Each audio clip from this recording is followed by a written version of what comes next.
Budget में छत्तीसगढ़ में आज बजट 2025-26 पेश किया जाएगा। दोपहर 12:30 बजे वित्त मंत्री ओपी चौधरी विधानसभा में प्रदेश का बजट पेश करेंगे और बजट से प्रदेश की जनता को काफी उम्मीदें हैं। इस बार का बजट पिछली बार की तुलना में बड़ा होने वाला है। छत्तीसगढ़ की साय सरकार अपना दूसरा और राज्य का 25वां बजट आज पेश करने जा रही है।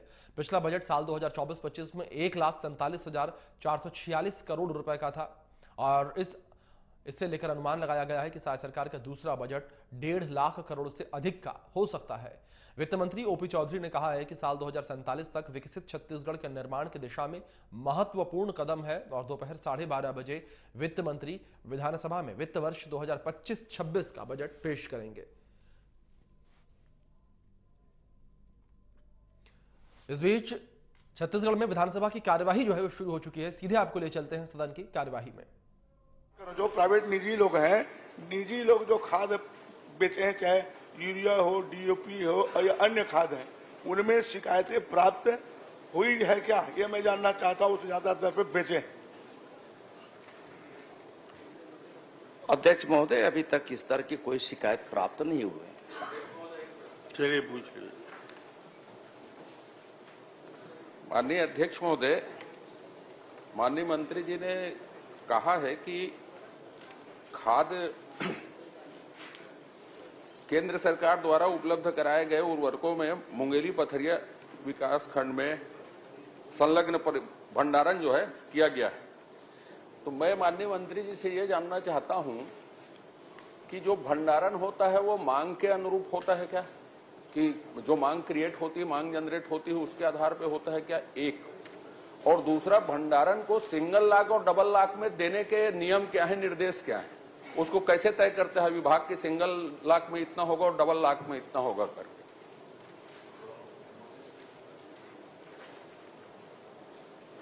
अध्यक्ष महोदय, ये बात सही है कि पूरे प्रदेश की जो आवश्यकता है उस आवश्यकता के आधार पे विभाग आकलन करता है और उस आकलन के आधार पे भारत सरकार से हम निवेदन करते हैं कि हमारे प्रदेश की इतनी खाद और इतने बीज की आवश्यकता होगी, इसलिए कृपया आपूर्ति करें। भारत सरकार उसके आधार पर हमारे प्रदेश के अधिकारियों के साथ कोऑर्डिनेशन करने के बाद, चर्चा के बाद वो आवंटन जारी करते हैं और उस आवंटन के आधार पर हम उसे संबंधित जिलों में जो हमारे रेक पॉइंट है, उस रेक पॉइंट से हम डबल लॉकर में हम लॉक में जमा करते हैं। नहीं, मैंने और उसके माध्यम से हम ये तय करते हैं कि कितना किस किस सेक्टर में सहकारी समितियों के माध्यम से हमारे जो प्रदेश के जो सहकारी समितियां हैं उनको और निजी क्षेत्र के जो सेक्टर हैं उनके लिए हम उन्हें आवंटन जारी करते हैं। माननीय अध्यक्ष महोदय, मैंने बहुत छोटा सा और बहुत ही स्पेसिफिक प्रश्न पूछा। मांग, अमूमन मांग के आधार पर भंडारण नहीं होता, जो आवंटन है उसके आधार पर भंडारण होता है। तो मांग के आधार पर भंडारण हो उसके लिए क्या करते हैं, मैंने एक लाइन पूछी। अब जितना आवंटन हुआ, सिंगल लाख में और डबल लाख में आवंटन करने के लिए आपकी नीति है कि नहीं, कि वो मर्जी है कि आप डबल लाख को ज्यादा दे देंगे, सिंगल लाख को कम देंगे। ये एक प्रदेश के साथ महत्वपूर्ण विषय है कि डबल लाख को ज्यादा देते हैं निजी क्षेत्र को और जानबूझ के सहकारी सेक्टर को कम दिया जाता है सिंगल लाख को। तो इसके संबंध में आपकी कोई स्पष्ट नीति है कि नहीं है, कि आप आवंटन कैसे करते हैं, किस आधार पर उसको तय करते हैं, ये मैं जानना चाहता हूं। मैं इसको दिखवा लूंगा अध्यक्ष महोदय। माननीय अध्यक्ष महोदय, दिखवा लेंगे। एक माननीय अध्यक्ष महोदय, इसमें देखने की कोई जरूरत नहीं है, इसमें नीति बनाने की जरूरत है कि सोसाइटी में मांग क्रिएट होती है या जिले में जितनी मांग होती है उस आधार पे पहले उसको पूर्ति की जाए, उसके बाद डबल लाख को दिया जाए। तो उसके पूर्ति किए बगैर डबल लाख को यदि देते हैं तो इसके लिए एक स्पष्ट नीति की जरूरत है। मैं माननीय मंत्री जी से आग्रह करूंगा कि सरकार क्या इसमें स्पष्ट नीति बनाएगी क्या? अध्यक्ष महोदय, अभी तक प्राय है कि हमारे जितने भी सहकारी साख समितियां हैं, हमारी जो संस्थाएं हैं पहले हम उनको देते हैं, फिर भी जो निजी क्षेत्र के हैं वहाँ कुछ समय अनुसार जो है समय समय पे उनको अधिक आवंटन होते रहा है। हम ये सुनिश्चित करेंगे कि हमारी जो समितियां हैं हम पहले हमारी समितियों को ही पहले जाए, और इसे अभी तक जा रहा है, नहीं ऐसा नहीं है, अभी भी जा रहे हैं वही। फिर भी जो परसेंटेज हैं वो परसेंटेज में कुछ गत वर्ष का वगैरह आंकड़े इसको हम दें। बताने के बजाय आप, बहुत महत्वपूर्ण है माननीय अध्यक्ष महोदय, माननीय मंत्री जी इतना आश्वासन दे दें कि सोसाइटी को पहले देंगे या उसके बाद डबल लाख निजी क्षेत्र को देंगे। इसके लिए स्पष्ट नीति बनाएंगे और पहले किसानों को प्राथमिकता मिले, उसके बाद जो है निजी क्षेत्र को प्राथमिकता मिले। इसके लिए स्पष्ट नीति बनाएंगे, इतना आश्वासन दे दें हाउस में, बस बाकी डिटेल की जरूरत नहीं। अध्यक्ष महोदय, अभी भी जो हमारी समितियां हैं उनमें 60% जो आवंटन है, उस आवंटन के आधार पे 60% हम अपनी संस्थाओं को पहले देते हैं और 40% हमारे जो निजी क्षेत्र हैं उनको देते हैं। माननीय अध्यक्ष महोदय, विषय 60% 40% का नहीं है। विषय यह है कि सिंगल लाख में मांग कितनी है, उस मांग को पूर्ति किए बगैर डबल लाख को खाद दी गई क्या, यह महत्वपूर्ण विषय है। इसके संबंध में कोई नीति बनाएंगे क्या कि उस मांग को पूरा किए बगैर भी हम निजी क्षेत्र को दे रहे हैं। मैं ये दस्तावेज हाउस में रख सकता हूं कि सोसाइटी से ज्यादा, माने सिंगल लाख से ज्यादा डबल लाख में खाद हर तरह की प्रदान की गई है और आपके समय यह हुआ है, ये मैं दस्तावेज विधानसभा रख सकता हूं। तो मेरा आपसे आग्रह है कि इसमें कोई स्पष्ट नीति आप बना दें तो किसानों को सुविधा होगी, किसानों को प्राथमिकता मिलेगी। चलिए, माननीय हमारे विद्वान सदस्य जी का सुझाव बहुत अच्छा है, मैं उसका परीक्षण करा करके आपसे चर्चा करके हम लोग इसे सुनिश्चित करेंगे इसमें बेहतर हो क्या व्यवस्था किया जा सकता है, क्योंकि पूरे प्रदेश में किसानों के हित की बात हम कर रहे हैं।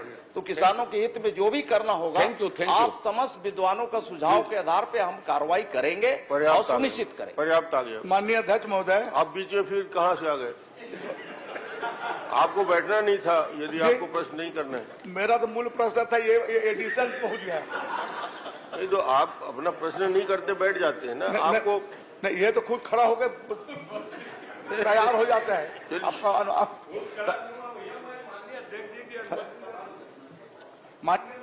किसी का प्रश्न हाईजैक नहीं करना है, आप लीजिए। चलिए, पिछले 2 वर्षों से अंतर है वितरण में, तो क्या उसको बराबर रेशो करेंगे, ऐसे मैं आपके जानना चाहता हूँ। चलिए, और प्रश्न इसी में कर देता हूँ। जो प्रमाणीकरण बीज वितरण किया गया और उस वितरण में गुणवत्ताहीन बीज वितरण किया गया, उसमें आप जांच कराएंगे क्या? और वो बीज अंकुरित भी नहीं हुआ, चना गेहूं, इनका भी आप जांच कराएंगे या शिकायतें प्राप्त हुई, ये बताने कष्ट करें।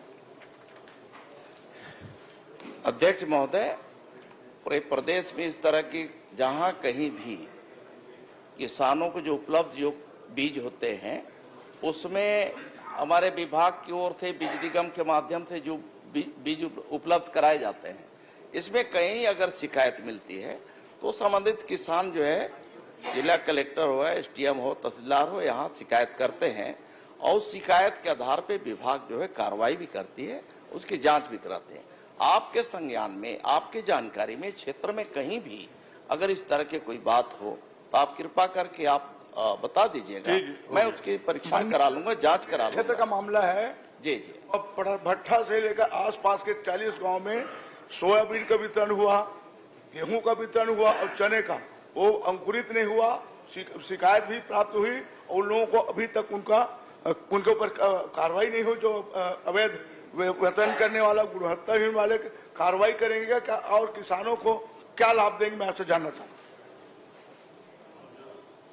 ये बताया कि आपने जो आप नाम ले रहे हैं, जहाँ जहाँ शिकायत की बात कर रहे हैं, उसके हम शिकायत का पूरा जांच भी करा हुआ है।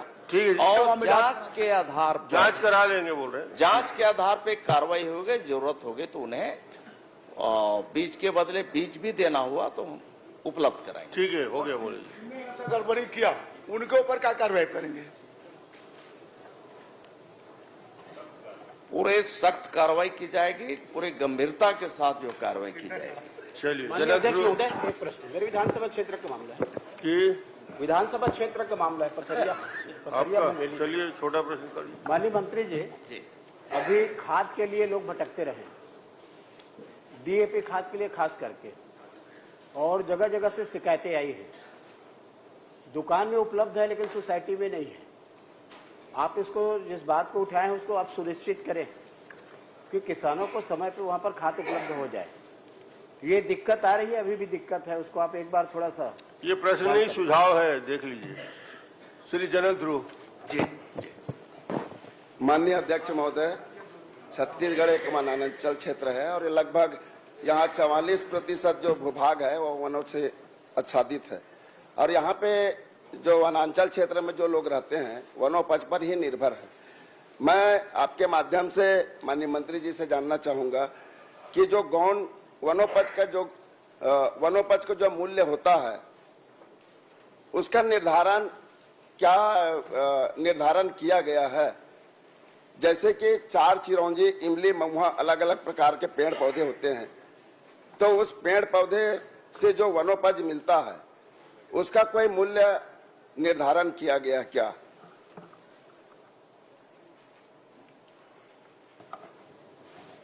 अध्यक्ष महोदय, वैसे भी जो लघु वनोपज है, बहुत सारे लघु वनोपज का दर जो है भारत सरकार ने घोषित कर दिया है, तो उस दर के आधार पर ही उनसे क्रय किया जाता है, संग्रहण करते हैं। उसी प्रकार से जहां तक जो पेड़ की बात है, तो पेड़ का भी जो अधिग्रहण किया जाता है, अधिग्रहण के बाद उसकी कटाई के बाद उसे संबंधित वन मंडल के अंतर्गत जो काश्तकार है वहां जाता है, उसकी नीलामी होती है, उस नीलाम की राशि संबंधितों के खाते में जमा की जाती है। माध्यम से स्पष्ट जानना चाहूंगा कि ये जो जहां दर निर्धारित किया गया, तो पेड़ का जैसे एक महुआ का पेड़ है 5,000 उसका वार्षिक आय होती है। उसके अगर वहां पे 10 महुआ पेड़ है तो 10 पंचे 50,000 का वो आमदनी होती है। और कहीं वो डायवर्सन हो गया या अधिग्रहण हो गया तो उसका 30 साल का पेड़ का जो इनकम है 15 लाख रुपया उस संबंधित वन समिति के माध्यम से या ग्राम सभा को मिलनी चाहिए। माननीय महोदय, आपके माध्यम से माननीय मंत्री जी से जानना चाहूंगा, चूंकि भारत सरकार जनजाति आयोग के जो नियम है उसमें जो महाराष्ट्र के गढ़चिरौली में लगभग 9 ग्राम सभाओं को वनोपज का मूल्य निर्धारित कर लगभग 4 करोड़ रुपया मुआवजा राशि दिया गया है। तो क्या इस प्रदेश में इस प्रकार के किसी प्रकार के कोई दर से संबंधित दिशा निर्देश जारी हुआ है? जी अध्यक्ष महोदय, इसमें